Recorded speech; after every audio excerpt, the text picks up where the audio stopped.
Hello bachcho, let's read the question. The question says two men with weights in the ratio 4 is to 3 run up a staircase in time in the ratio 12 is to 11. The ratio of power of the first to the second is option A 4 by 3, option B 12 by 11, option C 48 by 33, option D 11 by 9.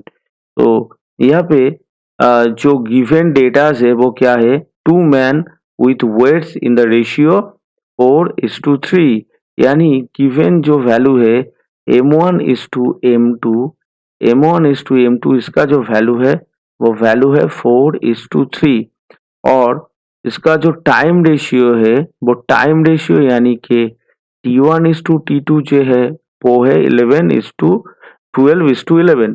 तो हमें यहाँ से क्या calculation करना है, हमें इससे power को कैलकुलेशन करना है।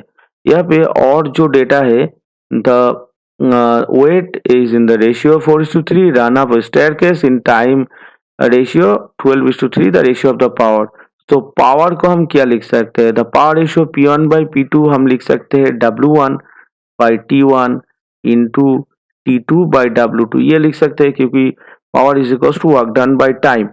अब यहाँ पे जो वर्क डन है, वर्क डन क्या होगा, वर्क डन हमारा यहाँ पे जो आएगा work done W is equal to आ जाएगा mg h। अब g का वैल्यू यहाँ पे जो h का वैल्यू है वो यहाँ पे सेम है यानी कांस्टेंट है, g का वैल्यू भी यहाँ पे सेम है यानी कांस्टेंट है। तो W1 by W2 को हम क्या लिख सकते हैं, W1 by W को हम लिख सकते हैं M1 by M2, ये लिख सकते हैं। अब T2 by T1 का जो वैल्यू है वो कितना है, वो है 12:1। इसको हम पहले लिख लेते हैं फिर हम एक साथ इसका डेटा पुट कर देंगे। तो हमारा P1 by P2 जो आ रहा है वो क्या आ रहा है, वो आ रहा है 4/3 इंटू 11/12, ये आ रहा है हमारा वैल्यू। तो इसको अगर हम कैलकुलेशन करेंगे तो क्या होगा, इसको अगर हम कैलकुलेशन कर लेंगे तो हमारा आ जाएगा 11/9, फाइनल आंसर आ जाएगा 11/9। अगर हम ऑप्शन से देखें तो ऑप्शन डी हमारा यहाँ पे आंसर मैच हो रहा है। Hope you all understood it well, best of luck, thank you.